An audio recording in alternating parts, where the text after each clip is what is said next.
Good morning, everybody, and thanks for coming. My name is Tom Hacker. I am the Public Information Officer for the City of Loveland. I will have virtually nothing to say here other than that. Our Chief, Robert Tyser, will describe personnel changes at the department. He has a short statement, and we will have a few questions after that. I do want you to know that the chief is going to try to make a commitment to be elsewhere very shortly after this, but will remain for a few questions. So with that, I'd like to introduce Chief Robert Tyser, Loveland Police Department. Thank you, Tom. Robert Tyser, R-O-B-E-R-T, Tyser, T-I-C-E-R, Chief of Police, City of Loveland. Thank you today for coming here to our police department, have this critical conversation and provide information to our community and to the citizens that have expressed their concerns, their outrage, their anger in relation to the Mrs. Garner case that is actively a federal lawsuit. Today, I am announcing that former officers Austin Hopp and Daria Jalali, along with former community service officer Tyler Blackett, are no longer employed with the Loveland Police Department. All three of these employees were involved in the arrest booking with Mrs. Garner. Currently, the status of this investigation is really two parts. On April 14th of this year, we were notified of serious bodily injury allegations with Mrs. Garner. I contacted the District Attorney's Office and mutually agreed, along with our partner agencies in Larimer County and the Fort Collins Police Services, to invoke the CERT protocols. That is a investigation that is done in injury cases such as this that involves law enforcement. That case is ongoing, therefore I'm not able to speak a whole lot about that case because that's in the hands of the District Attorney's Office with this investigation, which will go into any matters related to any criminal activity or alleged criminal activity in this case. Following that, there'll be an internal affairs investigation, and that will be handled by the city's human resources director in consultation with a third-party investigator to handle that investigation. We believe that's the right thing to do in this case, is to have an outside investigator take a look at this case and examine every issue related to policy, procedure, and learn from that and answer many questions that I know that are out there today. I know there's a lot of questions on this case, and we wish that we could give you the answer to those questions, but we'll have to wait for the outcome of those investigations and honor that system. I will make a statement right now. It's very important regarding this case. We have had outpourings of concerns from people in our community, in our state, in the United States, and international about their concerns and anger relating to this arrest of Ms. Garner. Our goal at the Loveland Police Department has always been to make our community proud. We failed, and we are very sorry for that. Thank you. Chief, yes, sir. Is it your position that you did not find out about this case until 2 weeks ago when the lawsuit was filed? The case obviously was a case with Loveland PD, so there were individuals here in this organization that knew about the case, obviously. But the specifics to the serious bodily injury, that was the first time I was notified of that and took action with the district attorney at that point. What is the policy? What is the department's policy when it comes to notification of injuries of arrested people?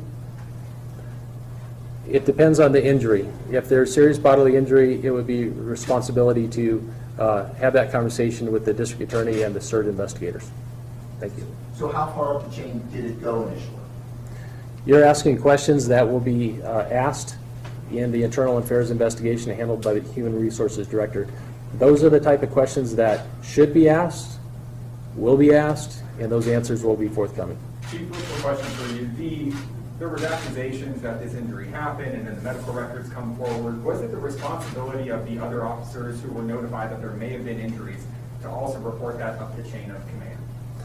Our policy at the Loveland Police Department is if there is injury, notifications need to occur, and people need to be treated for injuries if that is the case. And a quick follow-up for you, can you just explain your reaction, not just as chief, but as a person, when you saw the video that allegedly shows your former officers joking about the incident that took place? That is not the Loveland Police Department. That is not the Loveland Police Department. The Loveland Police Department is comprised of men and women that are out there taking calls for service right now, that are working very hard and honoring our community and serving with integrity and value and being trustworthy. That's who the Loveland Police Department is. What you saw in the video is not the Loveland Police Department. What about your reaction to the initial body cam video of the arrest? As a chief of police, my job here is to ensure that this process goes forward. But if you're asking me as a human being what I thought, I share the community's concerns on this. It hurt to see that. I've been in law enforcement 32 years, and what I saw in there hurt me personally. Do you know any of the officers involved personally? I know every officer in this department personally. Can you share your thoughts about that? I'll tell you. Specifically Hop and Jalali? I'll tell you, I'm not going to get into specifics of what I think or what my reactions are to people in this department, but I can tell you, I take it with a source of pride to know everybody, both personally and professionally in this department. Everyone. That's my duty, and I do that every day to know.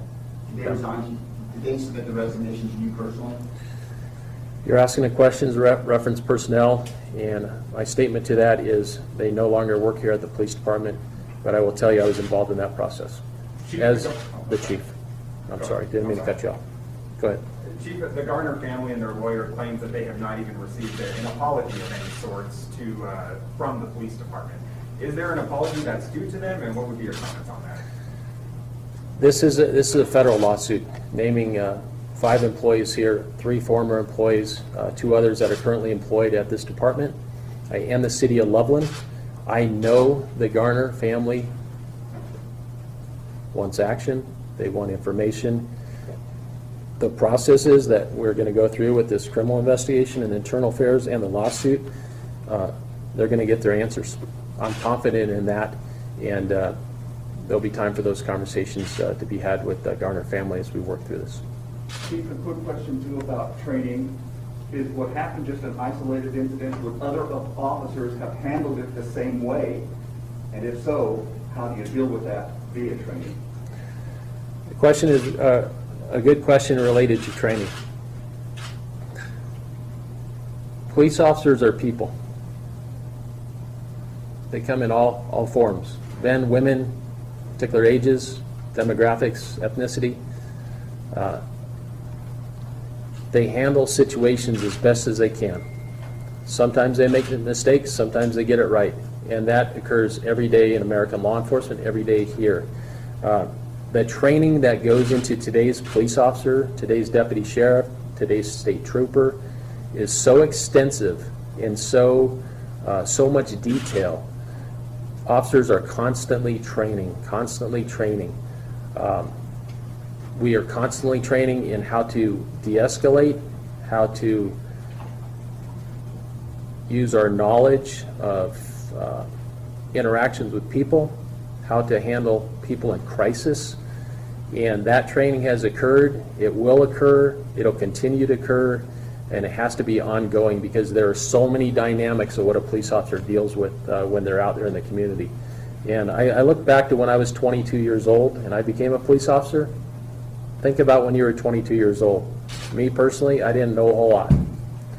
But as I started becoming more mature, started learning, I found out a lot more through training and experience on how to interact with the public, how to serve. We have officers that are brand new and officers here pushing 40 years. We understand training is important, and that'll continue to be a focus at the department. Chief Dicer, what about Sergeant Metzler and Sergeant Hill, who were both named in the lawsuit? And I know that Sergeant Metzler was at least recently announced that he was on administrative leave as well.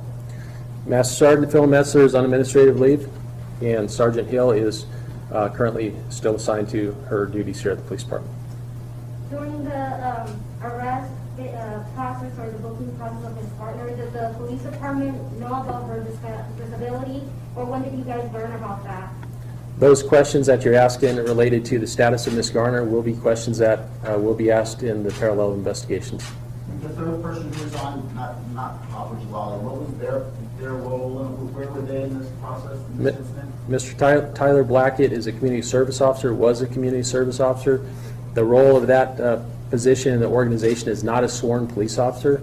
It is a support role to support the department through minor traffic crash investigations, through parking enforcement, and through transportation of custodies to the Laramie County Sheriff's Office. So was he at the scene, the initial scene? No, he was not. He was involved in the booking? Yes, sir. The gentleman who pulled over and raised his concerns in the original body camera footage, have you guys been able to contact that individual, and was a complaint ever officially filed through him away from just that incident? The other person in the video you're talking about will be involved in the investigation with CERT, the CERT team, and the outside investigators to ask those questions. And one quick question for you. Can you tell us any details you have on Officer Jalali and Officer Hop, their age and how long they've been with the department? I do not have the age handy with me. We can get that through Mr. Hacker.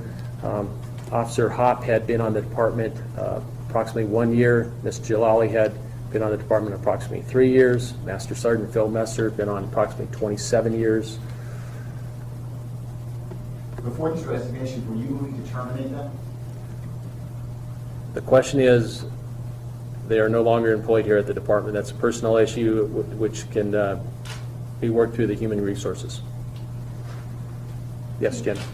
Did the officers have jobs as police officers elsewhere before they were here? The two former officers, Officer Jalali and former Officer Hop, were employed as police officers elsewhere prior to serving here at the City of Loveland. I just want to break in. I know the chief has got to be elsewhere very quickly, and you've got more questions. And I would appreciate it if you could forward those questions to me. We're going to be answering them all along the course of this event, of this situation. So please get back with me.